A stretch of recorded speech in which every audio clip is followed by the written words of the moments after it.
Gold, trusted gold buyers. మీరు తాకట్టు పెట్టిన బంగారాన్ని విడిపించి ఈ రోజు ఉన్న మార్కెట్ ధరకు కొనబడను.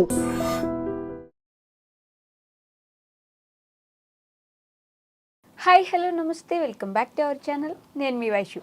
57 ఏళ్ల బామ్మ చిన్న కుర్రాడి ప్రేమలో పడి తాతని లేపేశారంట. దీని వెనక కథ ఏంటి, ఆ స్టోరీ ఏంటి? ఈరోజు నాతో పాటు రజనీ రమ్మ గారు ఉన్నారు. మేడం అడిగి తెలుసుకుందాం. హలో మ్యామ్, నమస్తే. నమస్తే. బాగున్నారా? ఫైన్ రా.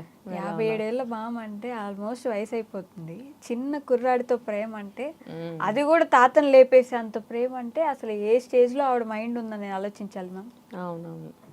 ఇప్పుడు అక్రమ సంబంధాలకి బాగా ఫిదా అయిపోతున్నారు. ఇప్పుడు నాకు కూడా వండర్గానే ఉంది. ఆ వయసులో పోని భర్తను చంపడం ఎందుకు? ఇదొక కేసు కూడా వచ్చింది నా దగ్గరికి. సేమ్. ఓకే. ఆవిడకి భర్త పోతే వరుసకి కొడుకైన అతన్ని ఇలానే అతను ఫ్యామిలీని వదిలిపెట్టి ఆమె దగ్గరికి వెళ్ళడం. ఇది ఆమె కొడుకేమో ఎక్కడో ఉంటాడు. ఇంకా ఆవిడ గురించి పట్టించుకునే వాళ్ళు ఎవరు లేరు. ఈయన గురించి అనుమానించే వాళ్ళు లేరు. సాగుతుంది వాళ్ళకి.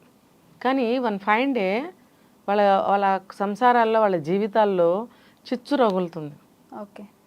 అప్పుడు ఇవేవి అక్కడికి రావు. జీవితం ఏంటి అనే క్వశ్చన్ మార్క్ వాళ్ళ ముందు నిలబడుతుంది అనమాట. అప్పుడు ఏం చేయాలో తోచని పరిస్థితుల్లోనే హత్యలు, ఆత్మహత్యలు జరుగుతున్నాయి. ఇదన్నమాట. ఇప్పుడు ఈవిడ కూడా అంతే. ఒక స్త్రీ అయి ఉండి మనవాళ్ళు మనవరాళ్ళు ఉండి వయసు ఎంత అనేది పక్కన పెడితే కాసేపు, పెద్ద ఆవిడ కాబట్టి ఆవిడ ఒక కొడుకులాగానో, ఒక ఏజ్ని బట్టి, చిన్న వయసు అయితే కొడుకు, ఇంకా చిన్నవాడైతే మనవడు, ఇంకాస్త వేరే వయసు అయితే తమ్ముడు, అన్న, అలా వరుసలు కలుపుకుంటూ పోవాలి. కానీ ఇలా ఈ రకంగా కోరికలు కలుగుతున్నాయని చెప్పి చిన్నపిల్లల్ని కూడా వాడుకుంటారా? ఇది చాలా అమానుషం. అమానుషం అంటే ఏంటో తెలుసా? మనుషులు, మానవత్వం లేదు, మనుషులు చేసే పనులు కాదు. ఆవిడ సైడ్ నుంచి చూస్తే ఎలా మ్యామ్? కానీ ఈ అబ్బాయికి బుద్ధి ఉంది. ఈ అబ్బాయికి చెప్పాడు. ఇప్పుడు భర్త టైలరింగ్ ఏదో చేస్తాడు, ఏదో బొటీకో ఏదో. అతను కూడా వేరే బిజినెస్ ఉంది, ఇదే టైలరింగే ఉంది. సో అలా వాళ్ళిద్దరికి పరిచయం. అంత వయోభేదం ఉన్నా కూడా వాళ్ళిద్దరికి పరిచయం, జెంట్స్కి. సో అలా అప్పుడప్పుడు బాబాయనో ఏదో అనుకుంటూ వస్తారు కదా ఊర్లలో. అలా వచ్చినప్పుడు టీ తాగుతాడు, వెళ్తాడు, ఏదో టైలరింగ్ గురించి మాట్లాడుకుంటారు, వెళ్ళిపోతారు. సరిపోయింది. ఈవిడేం చేసింది, ఆ హస్బెండ్ లేనప్పుడు కూడా పిలవడము, మామూలుగా మాటలు చెప్పడము, టీ కాఫీలు ఇవ్వడము, ఏదో తినమని పెట్టడము, ఇలా మెల్లగా అలవాటు చేసుకుంది. ఏదన్నా పనులు ఏమన్నా ఉంటే చిన్న చిన్న పనులు చేసి పెడతారు కదా ఆంటీలకి. పాపం అలా అనుకుని అబ్బాయి వచ్చాడు. నిజంగా చెప్తున్నా, లిటరల్లీ అబ్బాయికి అసలు ఎటువంటి ఉద్దేశం లేదు. చాలా మంచివాడు ముందు. ఎప్పుడైతే ఈవిడ ఇలా మొదలుపెట్టిందో వాడికి ఇంట్రెస్ట్ పెరుగుతుంది. ఆవిడ మంచిగా రెడీ అవ్వడము, సెంటులు పూసుకోవడము, మల్లెపూలు పెట్టుకోవడము, నైటీలు వేసుకొని అబ్బాయి ముందు పిచ్చి చేష్టలు చేయడము చేస్తే, అదే కానీ వయసులో ఉన్నప్పుడు చేస్తే కవ్వింత అనుకుంటాం. ఈ పోయే కాలంలో చేశారనుకో ఏమంటాము? పోయే కాలం వచ్చిందని అంటాం కదా, పిచ్చి చేష్టలు అంటాం. అది ఏ వయసుకి ఆ చేష్టలు అందాన్ని ఇస్తాయి, లేకపోతే వెకిలిగా ఉంటుంది అనమాట. ఇదే చేష్ట వయసు అమ్మాయిలు చేస్తే భర్తని కవ్వింతగా, తుళ్ళింతగా అనే పదాలు వాడతాం. ఈ దరిద్రంగా ఇప్పుడు ఎలా వాడాలి? పోనీ తన భర్త దగ్గర అంటే అది వేరు. సరే, అన్నీ కూడా ఒక జ్ఞానం సముపార్జించే వయసు, జ్ఞానం వచ్చే వయసు, జ్ఞానం వచ్చిన వయసు, అనుభవం ఉన్న వయసు. వీళ్ళకి ఏం చెప్పాలి? ఇప్పుడు ఇందాక ఆయన ఎవరు అడిగారు, కడుపుకి అన్నం తింటున్నావా, అశుద్ధం తింటున్నావా? అశుద్ధం తినే జంతువులు కూడా అవి వాళ్ళ బంధాలని, పిల్లలు ఉంటాయి, వాళ్ళు ఎంతో చక్కగా ఉంటాయి అవి కదా, అశుద్ధం తినే జంతువులు కూడా. మరి మనిషి ఇంత అమృతంతో సమానమైనటువంటి తిండి తింటున్నారు, మంచిగా సభ్య సమాజంలో తిరుగుతున్నారు, ఈ చేష్టలు ఏంటో నాకు అర్థం కావట్లేదు. అంటే ఏం లేదు, ఎవరితో ఒకటి చేస్తుంది, రెండోది బయలుదేరుతుంది, తప్పేంటి? ఆవిడ చేయలేదా? మరి అదే ఆవిడ పెద్ద పతివ్రత, అదేదో గొప్ప ఘనకార్యం సాధించింది, మరి నువ్వు కూడా సాధించు. నో, అవద్దు. మనకి బ్యాడ్ చాలా త్వరగా అట్రాక్ట్ అయిపోతారు. ఏ వయసు వాళ్ళైనా చూడండి, మానేయడం చాలా సులువు. ఒక్క క్షణంలో వద్దులే అనుకుంటే మానేస్తాం. చెయ్యాలంటే సంవత్సర కాలం ఆలోచిస్తాం. 1 year చైనా వద్దా, అబ్బా ఎలాగా, ఇలా ఆలోచిస్తాం. వద్దు అనడానికి అరక్షణం చాలు.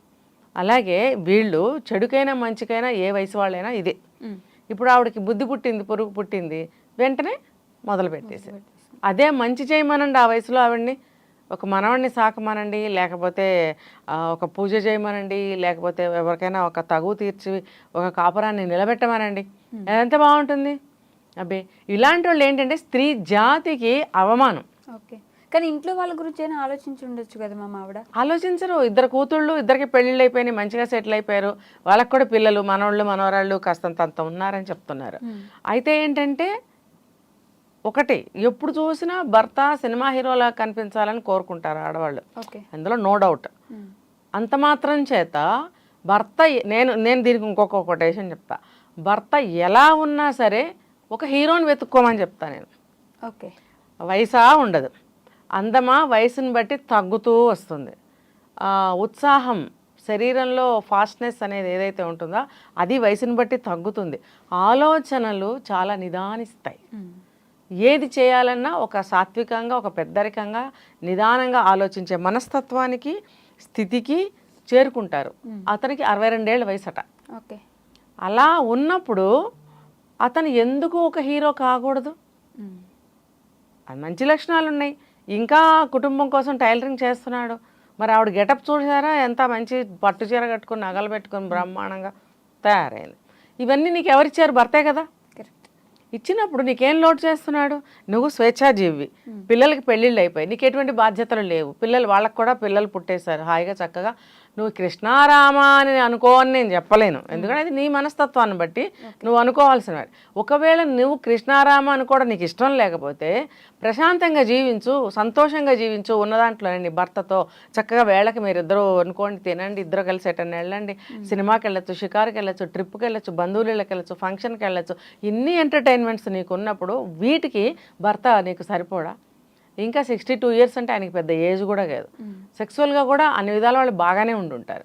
కానీ నేను ఒక పాయింట్ విన్నా ఇందులో, చిన్న వయసు వాళ్ళతోటి సెక్స్ చేయాలన్న కోరిక కలిగింది, కలుగుతుందో ఒక పాయింట్ విన్నా నేను అందులో.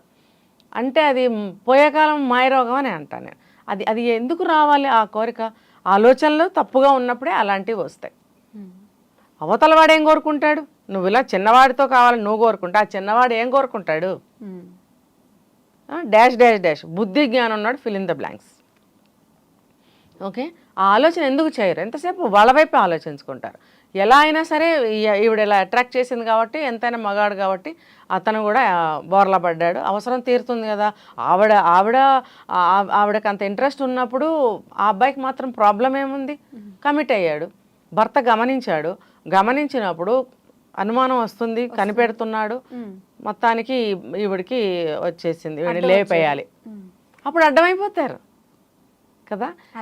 సిగ్గులేని పని, దొంగ పని చేసి నిన్ను పట్టుకోవాలి కానీ నువ్వు లేపేయడం ఏంటి? ఎన్ని సంవత్సరాలు కాపురం కదా. ఆయనతో ఇప్పుడు ఏం చేసింది, ఎలా చేసింది అనేది ఇక్కడ ప్రశ్న కాదు. ఇప్పుడు అతన్ని ఎందుకు లేపేసింది అనేది పాయింట్ ఇక్కడ. కరెక్ట్. ఏ తప్పు చేయనాడు, ప్రశాంతంగా జీవితం గడుపుతున్నాడు ఏజ్కి తగ్గట్టు, ఆయన్ని లేపడం ఏంటి? నిన్ను కదా లేపాలి. అంటే ఆ భర్త ఎంత మంచివాడో చూడు. అదే కదా. అంటే ఈ తప్పు చేసి కూడా ఉల్టా ఎదురు పెట్టి చదరంగం ఆడటం అంటారు దీన్ని. ఇలాంటి వాళ్ళకి ఏం శిక్షలు వేయాలి? చట్టాలు ఏం మార్పులు తేవాలి? ఎలా తేవాలి? మీరు చావండి అంటుంది, అంతే కదా. కాబట్టి ఇలాంటి వాళ్ళకి సమాజమే బుద్ధి చెప్పాలి, గడ్డి పెట్టాలి. గడ్డి కాదు, ఇంకా పెట్టాలి. ఎలా చెప్పగలరు? అంటే చుట్టుపక్కల ఉన్నవాళ్ళు చీకుడితే సరిపోదు. సిగ్గు లేకుండా 2 నెలలు నటించింది బయట పడకుండా. మొత్తానికి అతన్ని ఏదో చేసి కాల్ చేశారంట. భాగాలు వర్షానికో దేనికో సరిగ్గా కాలక అక్కడ ఉంటే ఎలాగో సీసీ కెమెరాల్లో వాటిల్లో వీటిలో 2 నెలలు పట్టింది పోలీసులకి. సీసీల్లో చూస్తే ఎవరో 3 వ్యక్తులతో కలిసి వెళ్తున్నాడని, ఆ 3 వ్యక్తుల్ని పట్టుకుని అడిగితే మేము తాగటానికి వెళ్ళాం జస్ట్ ఫర్ అని అన్నారు. ఆ తాగిన వాళ్ళలో ఈ చంపేసిన వాడు కూడా ఉన్నాడు, ఈవిడితోటి ప్రదీప్ ఏదో సమన్వయం వాడు కూడా ఉన్నాడు. మరి నువ్వెందుకున్నావు అంటే అసలు అతని దాంట్లో కాల్ డేటా చూస్తే అసలు ఒక్కటి కూడా లేదు 6 months నుంచి. ఏంటంటే వాళ్ళ అమ్మ ఫోన్లో నుంచి ఈవిడికి ఫోన్ చేస్తున్నాడంట. వాడు తెలివితేటలు చూడు. అరే భయ్, మీరు ఏం తప్పు చేసినా ఇట్లాంటి పోలీసులు కనిపెడతారు. ఇది గుర్తుపెట్టుకోండి, ఒళ్ళు దగ్గర పెట్టుకోండి, చర్మం ఒలిచేస్తారు, అర్థమైందా? కాబట్టి ఒళ్ళు దగ్గర పెట్టుకుని బ్రతకండి. ఆడవాళ్ళు మీరు కావాలంటే చచ్చిపోండి, ఆడజాతికి మాత్రం పరువు తీయకండి. ఒక తెవుతో చేస్తుంది, అందరికీ వస్తుంది ఇది. ఈ చెడ్డ పేరు వస్తుందా రాదు? ఆడవాళ్ళు అంటారు, అవును, పర్టికులర్ ఆ మనిషి పేరు తీసి ఆవిడ అని అంటారా? అనరు. అది కాబట్టి సిగ్గు, శరం, బుద్ధి, జ్ఞానం, లజ్జ ఉన్నవాళ్ళు మీ చావండి, కానీ స్త్రీ జాతికి మాత్రం చెడ్డ పేరు తీసుకురాకండి. Okay ma'am, thank you.